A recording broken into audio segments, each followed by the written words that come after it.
I'll talk about Pushpa ji. साल 2021 की सबसे बड़ी blockbuster film, highest grocer film, meeting Suryavanshi for it. जब उसका टीजर आया था हिंदी वर्जन तो उसमें आपकी आवाज थी, बट जब फिल्म आउट हुई ऑन दी बिग स्क्रीन तो उसमें Shreyas Talpade was the one who dubbed for Allu Arjun. क्या हो गया इस दौरान? What happened? इसका सीधा सा जवाब है कि मुझे बिल्कुल नहीं पता कि इस दौरान क्या हुआ। पर अगर इसमें डिटेल में बात करें तो होता यह है कि कई बार ऐसे क्रिएटिव कॉल्स लिए जाते हैं जो आइदर मार्केटिंग बेस्ड हैं या एक क्रिएटिव दृष्टिकोण से देखकर तय किया जाता है कि शायद कोई और एक्टर इस स्पेसिफिक फिल्म के लिए या स्पेसिफिक किरदार के लिए सूट होगा, या शायद किसी सेलिब्रिटी को रोक इन करने से क्योंकि ये पैन इंडिया रिलीज है तो उसके रिटर्न्स बेटर आएंगे, सेलिब्रिटी प्रमोशन से ज्यादा फर्क पड़ेगा नंबर्स पे। तो कई सारी वजह होती हैं इसकी, और अनफॉर्चुनेटली आर्टिस्ट तक वो वजह नहीं पहुंचती। जैसे कि आपने कहा था, जी हाँ, शुरुआत में मैं इसका हिस्सा था और टीजर मेरी आवाज में किया गया था, लेकिन उसके बाद ये एक स्टूडियो कॉल था basically. It could have been a direction thing, marketing thing, मुझ तक वो बात नहीं आई है, पर ये एक डिसीजन लिया गया था and they chose to go ahead with Shreyas Talpade, and he's done a great job in the film. So I'm glad that the legacy of the whole Allu Arjun franchise, remains, and everybody's really enjoyed that performance as well. But जैसा कि मैंने कहा कि बहुत लोगों ने मुझसे पूछा था कि सर आपने क्यों नहीं की ये फिल्म, और आपको करना चाहिए था, अब हम देखेंगे ही नहीं ये film, and all that. But मैं उन सबसे पहले भी कह चुका हूँ कि ये आर्टिस्ट के हाथ में नहीं होता।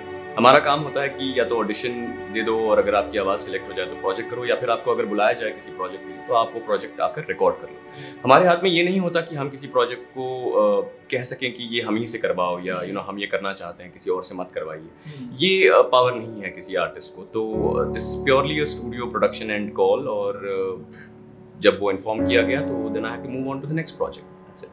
बट मुझे जानना है कि फिल्म जब टीजर आया एंड जब फिल्म केम आउट, कितने समय पहले वर यू अवेयर कि your voice is not going to be in the film and it is going to be Shreyas Talpade's voice? I actually ended up realizing it when the trailer came out. Teaser के बाद जो पहला trailer आया था, that was not in my voice. और तब की film की टीम से किसी ने भी कम्युनिकेट किया था आपको ये चीज? वो बाद में इन्फॉर्म किया गया कि this was a last moment call that was taken. Unfortunately वो फिल्म बहुत ही लास्ट मोमेंट तक डब हो रही थी एज अ प्रोसेस, और काफ़ी सारे कॉल्स बहुत ही लास्ट मिनट लिए जा रहे थे, and in that rush I think that whole process generally it's pretty well informed और बताया जाता है आमतौर पर। ये थोड़ा सा लास्ट मोमेंट हो गया था, but it's understandable because film का रिलीज बहुत करीब आ रहा था, and if these calls were taken overnight तो वो फिल्म की डबिंग उस तरह से करनी भी जरूरी थी। And I am really glad कि उस कम वक्त में भी करके उन्होंने बहुत बढ़िया रिजल्ट दिया है फिल्म को, और it's sounding really great. But as an artist yourself, जी आपने कहा कि 15 सालों से ज़्यादा समय से आप इस इंडस्ट्री में हो, तो ऐसी भी बात नहीं है कि आप एक न्यूकमर हो इस इंडस्ट्री में, राइट? तो you have dubbed Allu Arjun for the first time, पहले भी आपने कई फिल्मों में उनको आवाज दी है। जो हिंदी सिनेमा के जो व्यूअर्स हैं, जो साउथ फिल्में देखते हैं, बिल्कुल वो आपकी आवाज जानते हैं और उसकी शक्ल पहचानते हैं, तो वो हो जाता है। तो do you think it makes sense in any way कि आप एक आर्टिस्ट जो ऑलरेडी एस्टैब्लिश्ड है उसकी आवाज किसी ऐसे आर्टिस्ट से करवाइए और तो ही उसको बड़े प्लेटफॉर्म पे डालिए?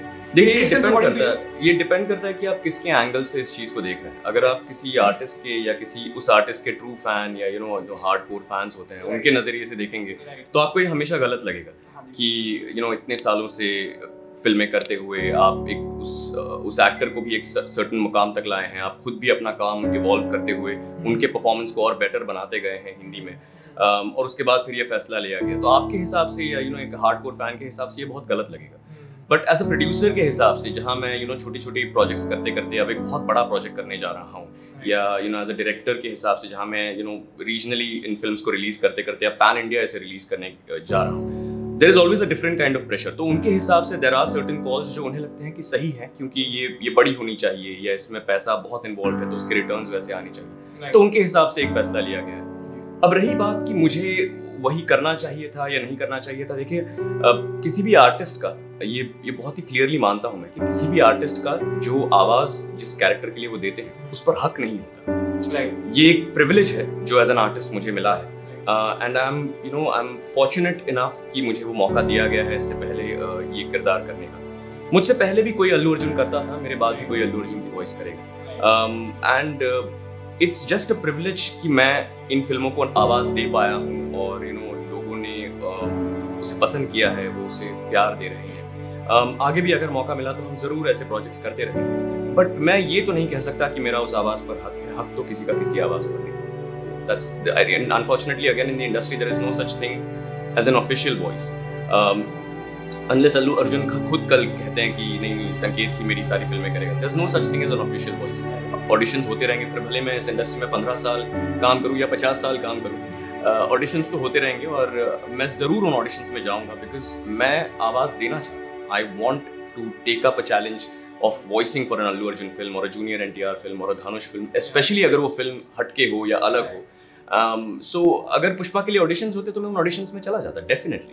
एंड बिकॉज मुझे वॉइस करनी है, तो उस वॉइस करने के प्रोसेस में जो भी प्रोटोकॉल है वो मैं फॉलो करूंगा. डजंट मैटर कितना सीनियर हूँ या कितने साल काम कर रहा हूँ.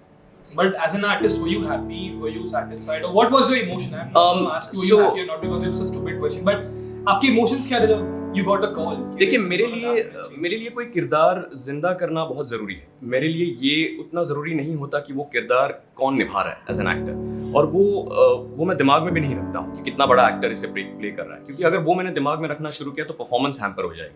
हमेशा मुझ पर एक अलग तरह का प्रेशर रहेगा कि इतना बड़ा एक्टर कर रहा है, ये कुछ तो अलग. Instead of that I focus on ये कैरेक्टर कैसा है, उसका चैलेंज क्या है, तो वो प्रेशर मुझ पे आता है. तो in that sense from a craft point of view, from an artistry point of view, I would say कि हाँ, Pushpa was a lost opportunity, क्योंकि उसमें कुछ अलग करने का मौका मिलता है. But knowing Allu Arjun, I know he will push the envelope again, and I am sure कि कहीं ना कहीं I will get a chance again to try out something different that he is doing in future films, and that's good enough. And there are other actors that I'm also voicing for. So it's a journey that keeps happening. मेरे लिए वो challenge ज्यादा जरूरी है, ना कि कौन उसे वॉइस करे. बट सर, पुष्पा का एक डायलॉग बहुत फेमस हुआ है जी, फ्लावर नहीं, तो हमारे कैमरे पे देख के योर वॉइस, पुष्पा नाम सुन के फ्लावर समझे क्या? फ्लावर नहीं, फायर है मैं.